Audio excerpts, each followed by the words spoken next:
ये BEd second year में समावेशी शिक्षा, जिसमें यूनिट ऑफ फर्स्ट समावेशी शिक्षा का परिचय। इसमें ऑलमोस्ट इम्पोर्टेंट क्वेश्चन आंसर देखेंगे टॉपिक बाय टॉपिक, जो इस साल आने की संभावना है। 2018 में आया है ये और 2020 में भी आया है ये क्वेश्चन। समावेशी शिक्षा का अर्थ क्या है? समावेशी शिक्षा के उद्देश्य तथा विशेषताओं का वर्णन कीजिए। और समावेशी शिक्षा से आपका क्या अभिप्राय है? समावेशी शिक्षा के विभिन्न स्तरों एवं विशेषताओं का वर्णन कीजिए। प्रश्न में यदि जो बात बूझी जाती है वही आप लिखोगे तो क्वेश्चन का आंसर देने में कठिनाई भी नहीं होगी और नंबर भी अच्छे मिलेंगे आपको। यदि आप ये पूरी वीडियो देखोगे तो ज़रूर आपको नंबर यानी जो क्वेश्चन हैं वो ज़रूर फंसेंगे और नंबर भी अच्छे आएंगे। दोस्तों, ये वीडियो अच्छी लगे तो लाइक शेयर एंड सब्सक्राइब जरूर करना। हमारे चैनल को अगर सब्सक्राइब करोगे तो हमारी सभी आने वाली वीडियो आपको सभी मिलती रहेंगी। समावेशी देखते हैं। इसमें समावेशी अथवा समन्वित शिक्षा वह शिक्षा है जिसमें सामान्य विद्यालय में अधिगम असमर्थी अथवा अधिगम बाधित व सामान्य बालकों को एक साथ शिक्षा प्रदान की जाती है। यानी जो उसमें जो अधिगम असमर्थी यानी जो बच्चे मतलब किसी वजह से कमज़ोर हैं या हर प्रकार के बच्चे होते हैं इसमें समावेशी शिक्षा में। और सामान्य बालक और बुद्धिमान बालक और जो मंद बुद्धि होते हैं या जिनमें कोई कमी होती है, सभी बच्चे आते हैं समावेशी शिक्षा में। समावेशी शिक्षा का आधुनिक युग में विशेष महत्व है।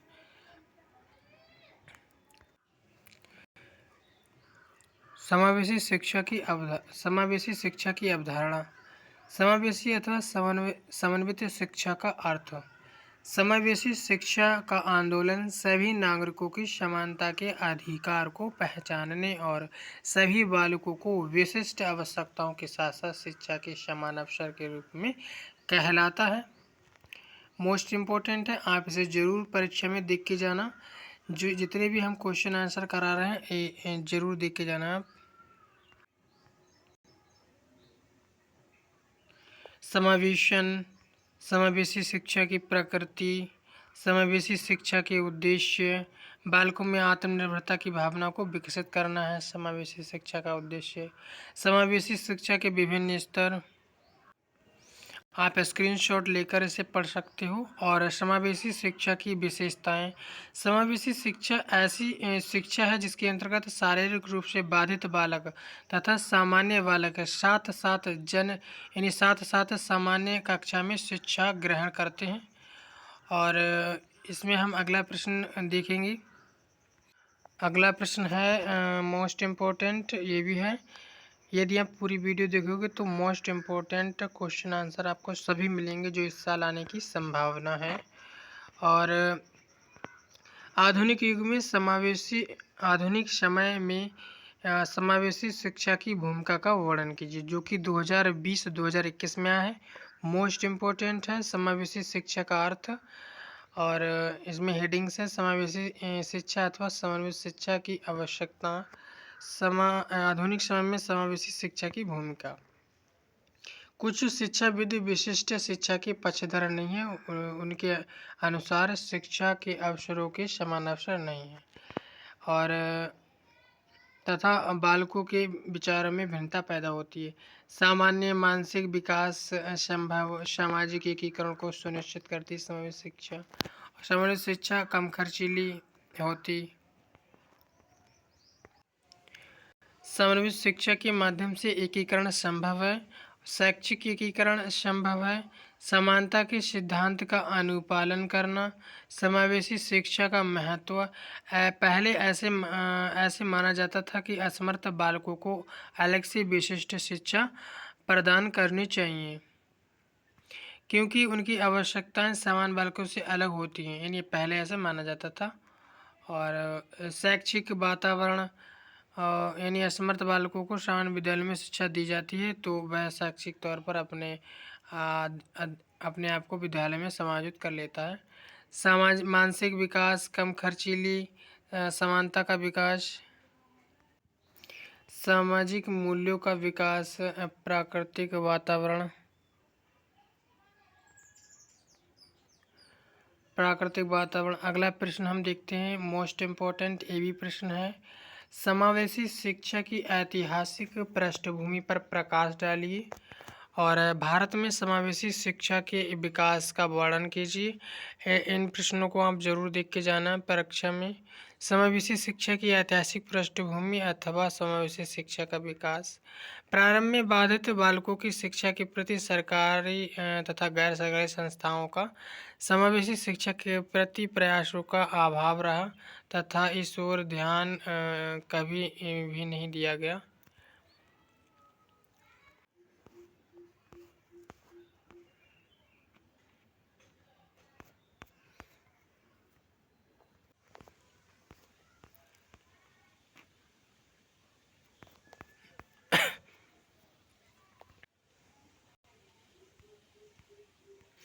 भारत में समावेशी शिक्षा का विकास। कोठारी कमीशन ने कहा, प्रारंभिक शिक्षा की व्यवस्था व्यापकता के लक्ष्य बालकों की समावेशी समूह की शिक्षण क्षेत्र में सफलता पर निर्भर करते हैं। अगला मोस्ट इम्पोर्टेंट क्वेश्चन है जो कि 2017 में आया है। इसमें शिक्षा की मुख्य धारा का क्या प्रत्यय है, इसकी विशेषताओं का वर्णन कीजिए। और 2019 में भी ये आया है, 2017 में भी। शिक्षा की मुख्य धाराकरण से आपका क्या अभिप्राय है? शिक्षा के मुख्य धाराकरण की विशेषताओं तथा घटकों की विस्तृत विवेचना कीजिए। समावेशी अथवा समन्वित शिक्षा की अवस्थाएं। ऐसे बालकों की द्वितीय श्रेणी सामान्य कक्षा में नियोजित रूप से उपस्थित रहते हैं, लेकिन कुछ कक्षाएं विशिष्ट कक्षाओं की व्यवस्था के कारण निलंबित कर दी जाती हैं। समन्वित या समावेशी शिक्षा का कार्यक्षेत्र। शिक्षा की मुख्य धारा का प्रत्यय। शिक्षा की मुख्य धारा के प्रत्यय का श्रेय सैमुअल ग्रेडले हॉवे एक अमेरिकी विद्वान को माना जाता है। और समावेशी अथवा समन्वित शिक्षा के मुख्य धारा के घटक।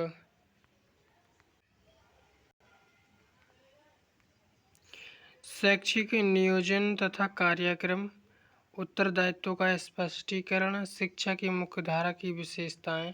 शारीरिक रूप से बाधित बालकों की सांसारिक, सामाजिक तथा अनुदेशनात्मक एकीकरण होनी चाहिए।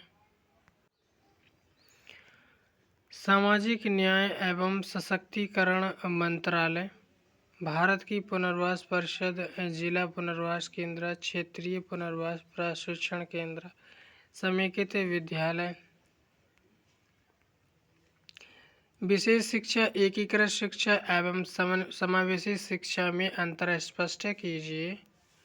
2017 में आया, मोस्ट इम्पोर्टेंट है। विशेष शिक्षा, एकीकृत शिक्षा तथा समावेशी शिक्षा में अंतर। दोस्तों ये भी बहुत इम्पोर्टेंट है, नहीं मोस्ट इम्पोर्टेंट है। विशेष या विशिष्ट शिक्षा का अर्थ विशिष्ट शिक्षा शिक्षण के रूप में। और आगे विशिष्ट शिक्षा के उद्देश्य एवं क्षेत्र। विशिष्ट शिक्षा के सिद्धांत। व्यक्तिगत भिन्नता दो प्रकार की होती है, कोई भी निरस्त नहीं। अविविधि शिक्षा, व्यक्तिक शिक्षा कार्यक्रम, नियंत्रित वातावरण, एकीकृत या एकीकरण शिक्षा का अर्थ। और मोस्ट इम्पोर्टेंट है, जरूर देख के जाना दोस्तों। शारीरिक शिक्षा, शारीरिक एकीकरण, सामाजिक एकीकरण, शैक्षिक एकीकरण, सामान्य एकीकरण, समावेशी शिक्षा। अगला प्रश्न है,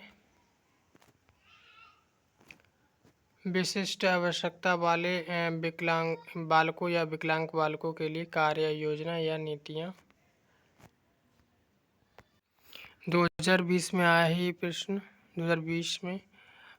विशिष्ट सामान्य शिक्षा, विशेष शिक्षा एवं समावेशी शिक्षा की विस्तृत विवेचना कीजिए। मोस्ट इम्पोर्टेंट है, जरूर देख के जाना आप। विशिष्ट शिक्षा तथा समावेशी शिक्षा की तुलना। सामान्य शिक्षा को उदार शिक्षा भी कहते हैं। 2020 में आया है, मोस्ट इम्पोर्टेंट है। विशिष्ट शिक्षा, विशेष शिक्षा का लक्ष्य विशिष्ट होता है। समावेशी शिक्षा अपने परिवार में रहते हुए सभी प्रकार के विकलांग बच्चों को प्राथमिक विद्यालय में शिक्षा की मुख्य धारा से जोड़ना समावेशी शिक्षा है। और समावेशी सामान्य शिक्षा, विशेष विशेष शिक्षा तथा समन्वित या समावेशी शिक्षा की तुलना। सामान्य शिक्षा, विशिष्ट शिक्षा, समावेशी या समन्वित शिक्षा। सामान्य शिक्षा को उदार शिक्षा भी कहते हैं और विशेष शिक्षा को यानी विशेष शिक्षा प्रतिभाशाली व अपंग बालकों के लिए पुराना विचार है। और समावेशी या समन्वित शिक्षा, समन्वित शिक्षा विशेष शिक्षा का नया प्रगतिशील रूप है।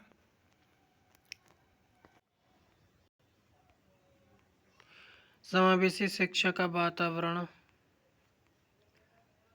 समावेशी शिक्षा की अवधारणा को स्पष्ट कीजिए, 2017 में है मोस्ट इम्पोर्टेंट। समावेशी शिक्षा का अर्थ।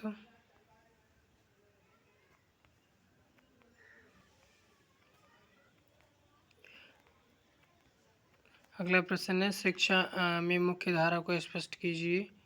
शिक्षा की मुख्य धारा।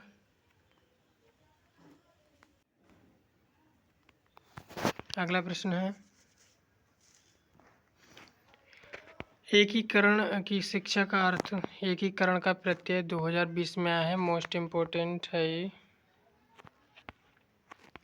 शारीरिक एकीकरण, सामाजिक एकीकरण, शैक्षिक एकीकरण, सामान्य एकीकरण। एकीकरण की शिक्षा का अर्थ।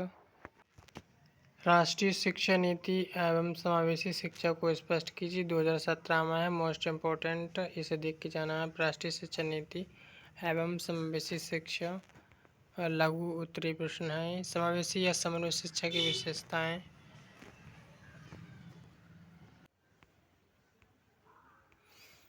जिला विकलांग पुनर्वास केंद्र और इसके कार्य। अगला प्रश्न है, समावेशी शिक्षा के लिए सरकारी योजनाएं एवं प्रावधान बताइए। समावेशी शिक्षा के लिए सरकारी योजनाएं 2019 में मोस्ट इम्पोर्टेंट है, आप इसे स्क्रीनशॉट लेकर भी पढ़ सकते हो। ये 2021 में आया है। विशिष्ट शिक्षा का अर्थ एवं विशेषताएं। जब एक ही कक्षा के नवयुवक अद्वितीय रूप से भिन्न होते हैं तब अध्यापक के लिए उन्हें उनकी शैक्षिक योग्यता तक पहुंचाने में बिना किसी सहायता के मदद करना मुश्किल हो जाता है। सामान्य मानक से जो बालक भिन्न होते हैं उनके लिए सहायता देना ही विशिष्ट शिक्षा कहलाती है।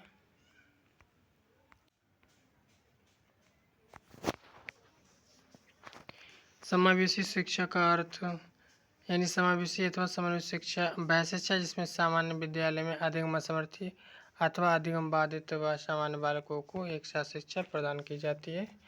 समावेशी शिक्षा की प्रकृति। समावेशी शिक्षा के कोई दो उद्देश्य। बालकों में आत्मनिर्भरता की भावना को विकसित करना, असमर्थ बालकों को जीवन की कठिनाइयों का सामना करने योग्य बनाना। समावेशन का अर्थ बताइए। समावेशन वह प्रक्रिया जो प्रतिभाशाली व प्रक्रिया प्रत्येक दशक में सामान्य शिक्षा कक्षा में उनकी शिक्षा के लिए लाई जाती है। समावेशी शिक्षा के मुख्य धारा के घटक। अब हम देखते हैं यूनिट सेकंड समावेशी शिक्षा की। इसमें है, इसके पार्ट का नाम है, यूनिट सेकंड का नाम है विशेष विभिन्न, विशेष बोल सकते हैं विभिन्न आवश्यकता वाले बच्चे। 2019 में आया ही प्रश्न। विशिष्ट बालकों से आप क्या समझते हैं? विशिष्ट बालकों की समस्याओं की विवेचना कीजिए। विशिष्ट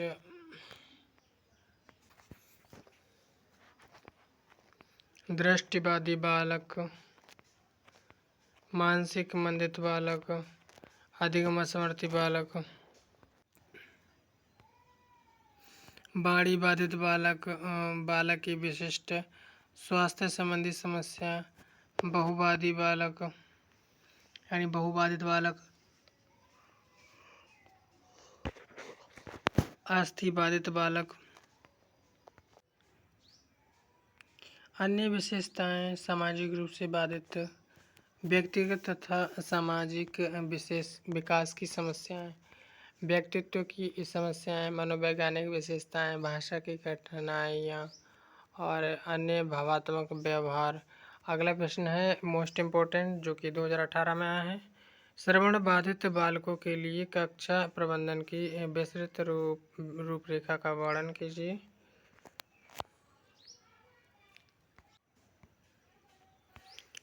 संप्रेषण प्रविधियाँ, होठों को पढ़ाना, चिन्ह भाषा, स्पर्श विधि, संकेत भाषा, प्रबंधक प्रयोग गतिविधि, शिक्षण तकनीकी,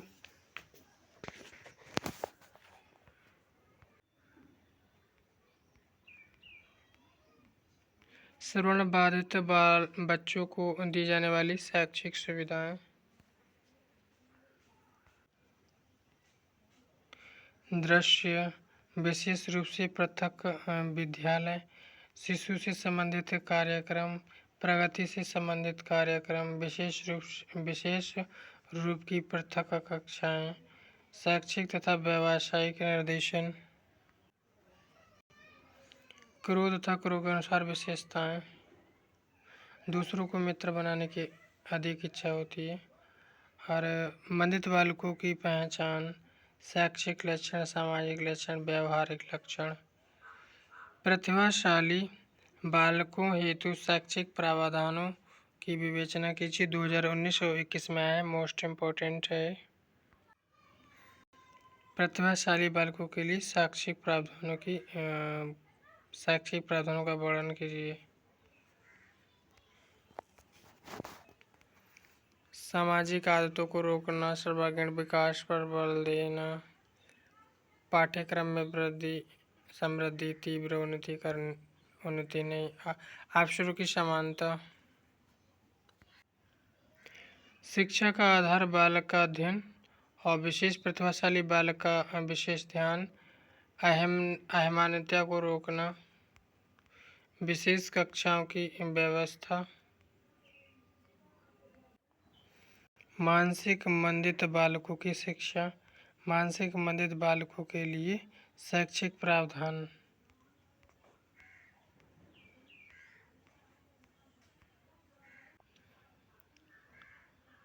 संवेगात्मक विक्षिप्त बालकों का अर्थ एवं परिभाषा 2019 में है, मोस्ट इम्पोर्टेंट है। अमेरिकी मनोवैज्ञानिक के अनुसार संवेगात्मक विक्षिप्त बालक मनोवैज्ञानिक विक्षिप्तताओं का एक प्रकार है जो बिना किसी शारीरिक बाध्यता तथा क्षति के कारण होती है। शारीरिक तथा मानसिक रूप से ये बालक असामान्य होते, इनका संवेगात्मक पक्ष सामान्य नहीं होता। संवेगात्मक विक्षिप्त बालकों की समस्याएं, आचरण की समस्या, व्यक्तित्व की समस्या, अपरिपक्वता की समस्या। संवेगात्मक विक्षिप्त बालकों के लिए शैक्षिक प्रावधान, व्यक्तिगत ध्यान, आवश्यक समायोजन, विशेष विद्यालय की व्यवस्था, विशेष तकनीकों का प्रयोग, स्रोत कक्ष, उपचार व्यवस्था। आत्मविमोह क्या है? इस प्रकार के बालकों की प्रमुख विशेषताओं पर प्रकाश डालिए।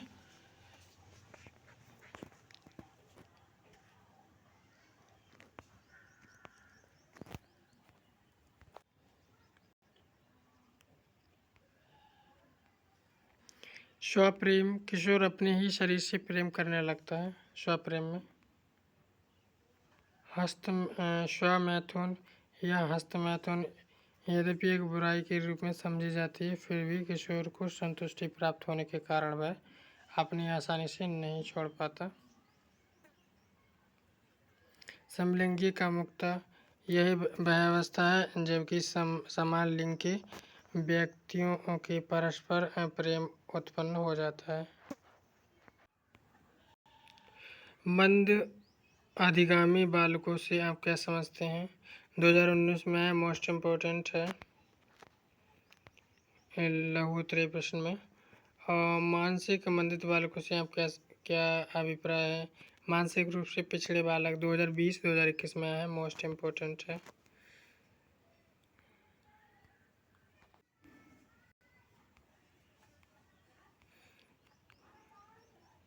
अधिगम बाधित बालकों की समस्याएं 2019 में मोस्ट इम्पोर्टेंट।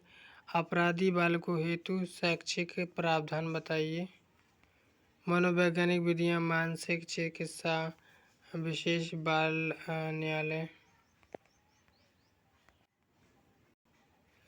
सुधार विद्यालयों की व्यवस्था। सामाजिक रूप से विक्षिप्त बालकों की समस्या 2021 में आया है, मोस्ट इम्पोर्टेंट। सामाजिक रूप से विक्षिप्त बालकों की समस्याएं। सामान्य समस्याएं, सामाजिक समस्याएं, शारीरिक समस्याएं, मनोवैज्ञानिक समस्याएं, शैक्षिक समस्याएं। अब हम देखते हैं यूनिट 3, समावेशी शिक्षा अथवा उसका अभ्यास यानी व्यवहार। Most important question answer. समावेशी शिक्षा में सहायक साधन, पदार्थ, नमूने या प्रतिकृति, प्रतिमान, दृश्य श्रव्य सामग्री, फिल्म, टेलीविजन। दृश्य श्रव्य सामग्री का महत्व। दृश्य श्रव्य सामग्री का उपयोग ऐसे पदार्थों तथा प्रक्रियाओं का अध्ययन करने के लिए किया जाता है या किया जा सकता है जिसमें परिवर्तन बहुत मंद गति से होता हो। सहयोगी अधिगम क्या है, इसके विभिन्न पहलू कौन कौन से हैं, इसके महत्व पर प्रकाश डालिए। 2018 में है, मोस्ट इम्पोर्टेंट है ये।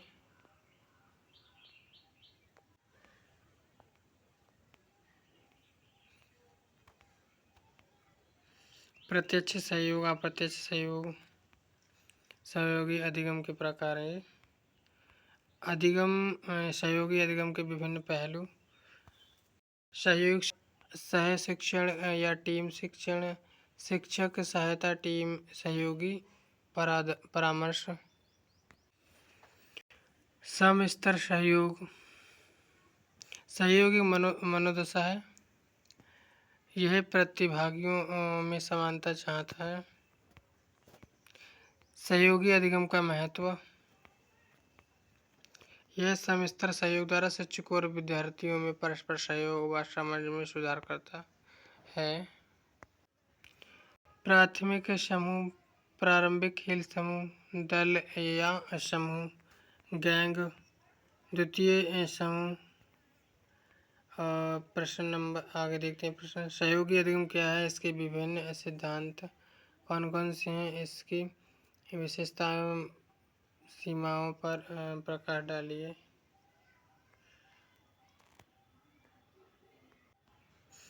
पाठ्य सहगामी क्रियाओं की व्यवस्था हेतु सिद्धांत। सहयोगी अधिगम या पाठ्य सहगामी क्रियाओं की विशेषताएं। सहयोगी अधिगम या पाठ्य सहयोगी क्रियाओं की सीमाएं, इसमें स्थानीय परिस्थिति की अवहेलना, साधनों का अभाव, अधिकारियों की अरुचि तथा छात्रों की क्षमता में अविश्वास, सीमित गतिविधियां, भाग लेने वाले छात्रों की सीमित संख्या, प्रतियोगिता जितना ही ध्येय, पाठ्यक्रम के विषयों के साथ समन्वय न करना, समय सारणी में उचित स्थान न देना, अध्यापक वर्ग पर कार्यभार, पुस्तकीय ज्ञान पर बल। अब अगला प्रश्न है, अधिगम, समूह अधिगम क्या है, इसके अधिगम को कैसे तथा सफल बनाया जा सकता है। 2017 में है, मोस्ट इम्पोर्टेंट है समूह अधिगम। वाद विवाद विधि, वर्कशॉप विधि, सम्मेलन, विचार गोष्ठियाँ विधि, प्रोजेक्ट डाल्टन व बेसिक विधियाँ, मिश्रित विधि द्वारा सीखना, विचार विमर्श विधि का स्वरूप एवं प्रयोग, योजना बनाना, योजना को क्रियान्वित करना, मूल्यांकन। ई अधिगम से आप क्या समझते हैं, इसके उपयोगों का वर्णन कीजिए। ई अधिगम का अर्थ, ई अधिगम शिक्षा का एक नवीन प्रत्यय है जो परंपरागत अधिगम से विभिन्न प्रकार। यह अधिगम की नवीन व्यवस्था करता है। ई अधिगम की परिभाषा,